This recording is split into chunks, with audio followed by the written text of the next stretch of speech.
സ്വർണ്ണപ്പാളി വിവാദത്തിൽ കൂടുതൽ വിവരങ്ങൾ ഹൈക്കോടതിയിൽ നിന്നും പുറത്തു വന്നിരിക്കുകയാണ്. ശബരിമല ദ്വാരപാലക ശില്പങ്ങളിലെ സ്വർണ്ണപ്പാളികളിൽ തൂക്കക്കുറവ് ഉണ്ടായ സംഭവത്തിൽ ഗൗരവമായ നിരീക്ഷണമാണ് ഹൈക്കോടതി നടത്തിയിരിക്കുന്നത്.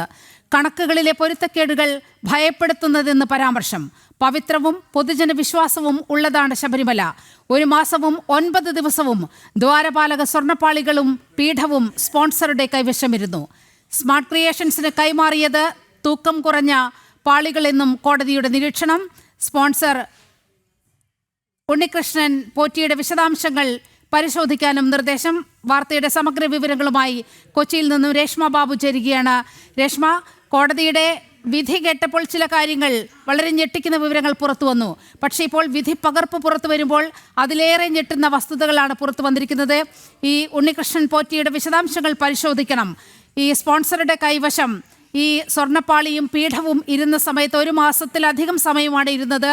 മാത്രവുമല്ല, ഇത് കൊണ്ടുപോകുന്ന സമയത്ത് ദേവസ്വം ബോർഡിലെ ഒരാൾ പോലും ആ ടീമിനൊപ്പം ഉണ്ടായിരുന്നില്ല എന്നതുകൂടി പുറത്തു വരികയാണ്. സമഗ്ര വിവരങ്ങൾ.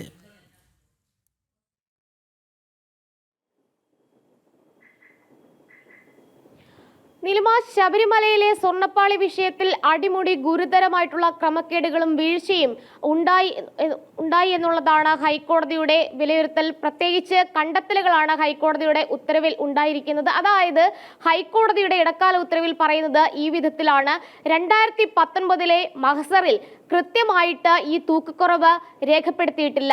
ഈ 20/7/2019 ഇപ്പോഴത്തെ സ്പോൺസറായിട്ടുള്ള ഉണ്ണികൃഷ്ണൻ പോറ്റി ഈ പറയുന്ന സ്വർണ്ണപ്പാളികളിൽ വീണ്ടും സ്വർണം പൊതിയാമെന്നുള്ളതിന്റെ അടിസ്ഥാനത്തിൽ അപേക്ഷ വെക്കുകയും അത് 20/7 കൊണ്ടുപോവുകയും ചെയ്തു. സാധാരണ രീതിയിൽ ഈ സ്വർണ്ണപ്പാളികളാണെങ്കിലും മറ്റ് തിരുവാഭരണങ്ങളോ അല്ലെങ്കിൽ മറ്റെന്താണെങ്കിലും ശബരിമലയിൽ നിന്ന് കൊണ്ടുപോകുന്ന സമയത്ത് ഈ തന്ത്രിയുടെ അതോടൊപ്പം തന്നെ തിരുവാഭരണ കമ്മീഷണറുടെ ഒക്കെ തന്നെ സാന്നിധ്യം ഉണ്ടാകണം. മഹസർ രേഖകളിൽ അവ രേഖപ്പെടുത്തുകയും വേണം. അതുകൂടാതെ തന്നെ തിരികെ കൊണ്ടുവരുന്ന സമയത്തും ഈ പറയുന്ന തൂക്കം അത് കൃത്യമാണോ എന്ന് ഉറപ്പുവരുത്തേണ്ട ബാധ്യത ദേവസ്വം ബോർഡിന്റെ ഉദ്യോഗസ്ഥർക്കുണ്ട്. പക്ഷെ അത് അപ്പാടെ തെറ്റിച്ചുകൊണ്ടാണ് സ്പോൺസറായിട്ടുള്ള ഉണ്ണികൃഷ്ണൻ പോറ്റിക്ക് ഈ സ്വർണ്ണപ്പാളികൾ കൈമാറി എന്നുള്ളതാണ് ഹൈക്കോടതിയുടെ കണ്ടെത്തൽ. അതായത് 20/7 കൊണ്ടുപോയ സ്വർണ്ണപ്പാളി അറ്റകുറ്റപ്പണി നടത്തുന്ന സ്മാർട്ട് ക്രിയേഷൻസിൽ ഉണ്ണികൃഷ്ണൻ പോറ്റി എത്തിച്ചതാകട്ടെ 29/8/2019, അതായത് സെപ്റ്റംബർ 29-ന്. 1 മാസവും 9 ദിവസവും ഈ സ്വർണ്ണപ്പാളികളും പീഠവും ഉണ്ണികൃഷ്ണൻ പോറ്റിയുടെ കൈവശമിരുന്നു. അത് നീതീകരിക്കാനാകാത്ത അനാസ്ഥയാണെന്നാണ് ഹൈക്കോടതിയുടെ ഒരു കണ്ടെത്തൽ ഉണ്ടായിരിക്കുന്നത്. ഇതിൽ ഏറ്റവും പ്രധാനമായിട്ടും പറയേണ്ടത്, തിരികെ കൊണ്ടുവന്ന പാളി അതിൽ തൂക്കക്കുറവുണ്ടായിരുന്നു. ഏകദേശം 4 കിലോഗ്രാമും 147 ഗ്രാമും കുറവാണ് ഉണ്ടായിട്ടുള്ളത്. ആ തൂക്കക്കുറവെന്ന് പറയുന്നത് ഈ സ്വർണം പൊതിഞ്ഞ അളവിന്റെ വ്യത്യാസമാണെന്നാണ്. അതാണ് ഒരേ ഒരു കാരണമെന്നാണ് ഹൈക്കോടതി കണ്ടെത്തിയിരിക്കുന്നത്. എടുത്തു പറയേണ്ട ഒരു കാര്യം, ഈ ഗുരുതരമായിട്ടുള്ള വീഴ്ചയും ക്രമക്കേടും നടത്തിയിട്ടുള്ളതിൽ ഉദ്യോഗസ്ഥ ഭരണതലത്തിൽ പങ്കുണ്ട് എന്നുള്ള പരാമർശം തന്നെയാണ്. അത് മാത്രവുമല്ല, ഈ പറയുന്ന സ്പോൺസറായിട്ടുള്ള ഉണ്ണികൃഷ്ണൻ പോറ്റി കൊണ്ടുപോയിട്ടുള്ള പാളികൾ യഥാർത്ഥ പാളികളും പിന്നീട് കൊണ്ടുവന്നിട്ടുള്ളത് മറ്റൊരു പാളിയാകാമെന്നും ഹൈക്കോടതി വിലയിരുത്തുകയും ചെയ്തിട്ടുണ്ട്. അതായത് ഈ പാളികൾ മാറിയിട്ടുണ്ട്.